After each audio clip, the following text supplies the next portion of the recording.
শুনবেন অন্দর থেকে বেরিয়ে, উপস্থাপনায় শর্মিষ্ঠা দত্ত।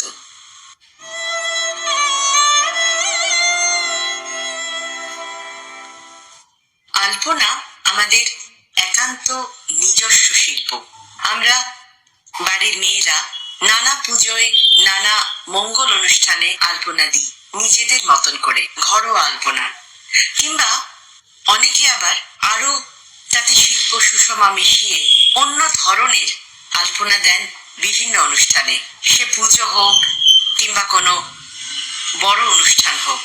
আবার যে কোনো মঙ্গল অনুষ্ঠানে আলপনাই তো রীতি, আলপনা দিতেই হয়। সে দোরে আলপনা হোক কিংবা অনুষ্ঠান স্থানে আলপনা হোক।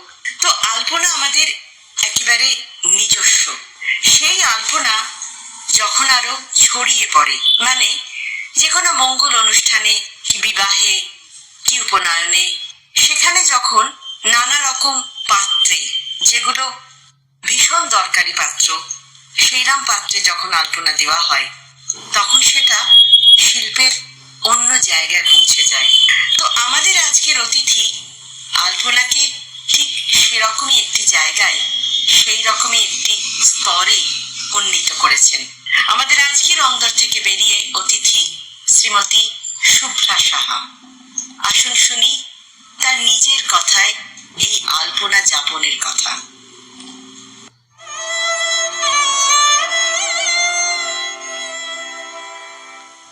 আলপনাটাকে বিশেষত বেছে নেওয়ার কারণটা হলো, আলপনা আমাদের বাংলার তথা বাঙালির এক অন্যতম লোক শিল্প শৈলী, এবং যা এমন একটা শিল্প চর্চা যা বহু বছর ধরে বংশানুক্রমিক ভাবে আমরা আমাদের দিদিমা, ঠাকুমা, মা, মাসির সকলকে বাড়ির যে কোনো শুভ অনুষ্ঠানে, ঠাকুর ঘরে, উঠানে ও বাড়ির বিভিন্ন জায়গায় আঁকতে দেখেছি। কিন্তু তাদের দেখে দেখে পরবর্তী জেনারেশন যেমন শিখেছি, কখনো ভাবিনি যে এটাকে নিয়ে আলাদাভাবে ভাবা যায় বা এই বিষয়কে গুরুত্ব দিয়ে আরো এগিয়ে যাওয়া যায়, এটাকে পেশা হিসেবেও নেওয়া যেতে পারে। সেইখান থেকেই আমার মনে হয়েছে একটা এই বিষয়টাকে যদি সর্বসমুখে এবং আন্তর্জাতিক স্তরেও যদি এগিয়ে নিয়ে যাওয়া যায় আমাদের বাংলার এই শিল্প শৈলীটাকে, তাহলে বেশ আমাদের বাংলাকেও এগিয়ে নিয়ে যাওয়া যেতে পারে।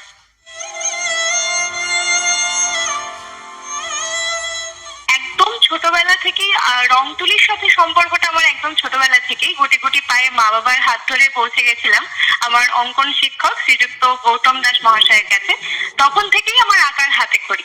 পরবর্তীতে যেমন হয় সমস্ত সিংহভাগ মধ্যবিত্ত পরিবারের ছাত্রছাত্রীদের সাথে, যে বোর্ড এক্সাম এলে সর্বপ্রথম স্যাক্রিফাইস হয় আমাদের এই এক্সট্রা ক্যারিকুলার অ্যাক্টিভিটিস গুলো, নাচ, গান, আঁকা ছাড়িয়ে দেওয়া হয়। এবং তথাকথিত শিখতে যাওয়া ছেড়ে দিলেও প্রকৃত শেখার আগ্রহ যার থাকে তাকে তো কোনো প্রকারই আটকানো যায় না। তো আমারও সেই রকমই হয়েছিল। আমার বাবা এবং মায়ের ভীষণ উৎসাহ ছিল এই ব্যাপারে, এবং তারা বাড়িতেই আমার চর্চাটা চালিয়ে যেতেন। এবং পরবর্তীতে 2020 সালে আমি আমার বাবাকে হারাই। তারপরেই চূড়ান্ত একটা আর্থিক অনটনের মধ্যে দিয়ে যেতে হয় আমাদের। তো তখনই আমার এই আঁকার নেশাটা একটা পেশায় পরিণত হয়ে যায়। আমি তারপর থেকেই বিভিন্ন বড় বড় আলপনা, যেমন বিরাট ছাদ, উঠান, তারপর বিয়ের পিঁড়ি, বিভিন্ন সামগ্রী যেমন গিফট আইটেমস, মাটির থালা, এবং বড় বড় রেস্টুরেন্ট এবং যে কোনো ক্যাফেতেও, ক্যাফের দেওয়ালগুলোতেও আমি আমার আলপনায় সাজিয়েছি এবং এটাকে আমার পেশা করে নিয়েছি।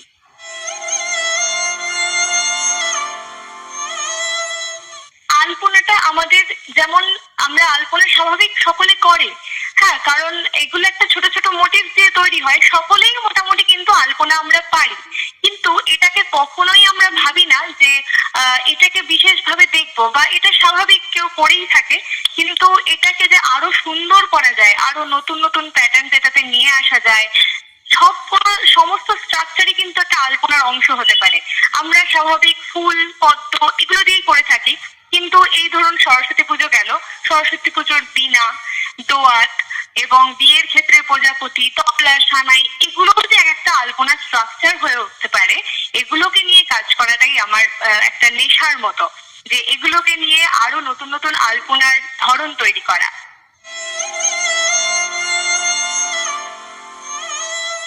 আলপনার অনেক ধরন আজ প্রচলিত। সে ঘরোয়া আলপনা হোক, একান্ত মেয়েদের নিজস্ব ভাবনার আলপনা, কিংবা সে শান্তিনিকেতনের আলপনা হোক, যেখানে একেবারে অন্য ধরনের শৈলীর উপস্থাপনা।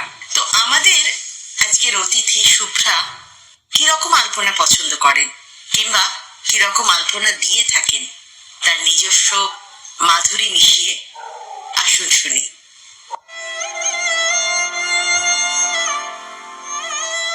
তবে আমার মনে হয় যে মানুষ বিশেষে, ব্যক্তি বিশেষে এক একজন এক এক রকম ধারাটাকে ভালোবাসেন, পছন্দ করেন। এবার আমি যে যখন থেকে পেশা হিসেবে নিয়েছি, আমার যে ক্লায়েন্ট যেমন পছন্দ করেন, কেউ হয়তো ওই শান্তিনিকেতন ধারাটাকে পছন্দ করেন, তার বাড়িতে তিনি সেরকম চান।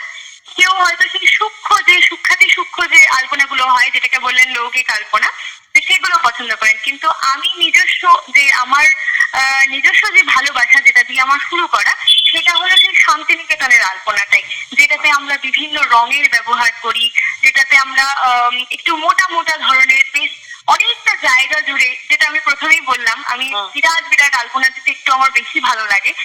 গোটা ছাদ জুড়ে, গোটা উঠান জুড়ে যে আলপনাগুলো হয়, সেটা আমার বিশেষ ভালো লাগার জায়গা।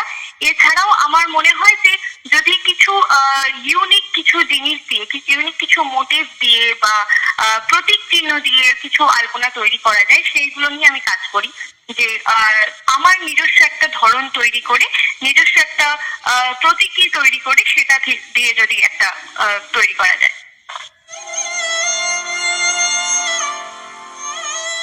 এর মধ্যে আমি সর্বপ্রথম শুরু করেছিলাম আমার বাড়ি দিয়ে, এবং কৃষ্ণনগরে আমি থাকি। কৃষ্ণনগরে সেই কাজটি বহুল প্রচলিত হয়েছিল। আমার বাড়ি দিয়েই আমার শুরু। তারপর আমি গেছিলাম কলকাতা বাগুইআটি। তারপর আমি করেছি আরেকটি ডাক্তারের প্রতিষ্ঠান, সেখানে আমি তার গোটা ছাদটিকে আলপনা দিয়েছিলাম। এরকম বেশ কিছু বিচ্ছিন্ন ভাবে আমি কৃষ্ণনগর থেকে কলকাতা বলতে পারেন, এর মাঝামাঝি পথে আমি বিভিন্ন স্থানে এই আলপনাগুলো করেছি।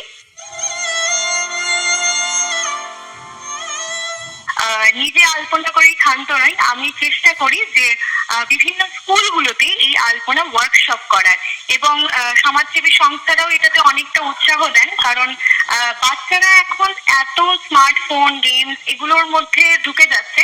তো তাদের হাত থেকে স্মার্টফোনের জায়গায় একটু রং তুলি দেওয়ার চেষ্টা করা হয়, এবং বেশ ভালো আমরা রেসপন্স পাচ্ছি। তারা খুব সাগ্রহে, আনন্দে বাচ্চারা নেয় জিনিসটা, এবং খুব ভালো পার্টিসিপেশন আমরা দেখেছি, অংশগ্রহণ করে, এবং পরবর্তীতেও সেই যে জিনিসগুলো ওয়ার্কশপে করানো হয় সেগুলো পরবর্তীতে চর্চা করে, এবং তারপর পরে গিয়ে বেশ অনেক প্রসার ঘটে এই জিনিসটা।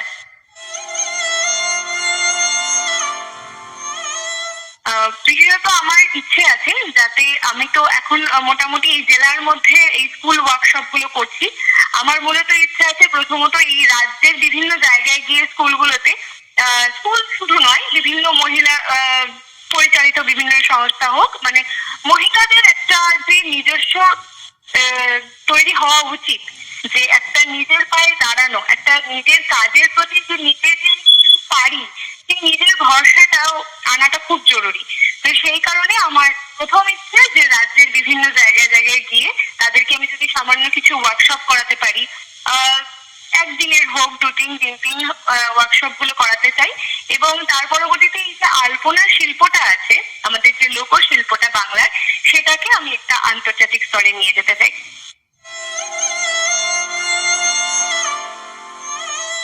শুভ্রার স্বপ্ন সফল হোক, আমাদের নিজের আলপনা ছড়িয়ে পড়ুক বিশ্বের প্রতিটি কোণায়, তার গ্লোবালাইজেশন হোক, এটাই তো আমাদের চাওয়া। আমরা শুভ্রার সাফল্যের দিকে চেয়ে থাকি। শুনলেন অন্দর থেকে বেরিয়ে। আজকের অন্দর থেকে বেরিয়ে অতিথি ছিলেন আলপনা শিল্পী শ্রীমতী শুভ্রা সাহা। সাক্ষাৎকার, ভাষ্যপাঠ ও সম্পাদনা শর্মিষ্ঠা দত্ত। প্রযোজনায় আকাশবাণী কলকাতার মহিলা বিভাগ।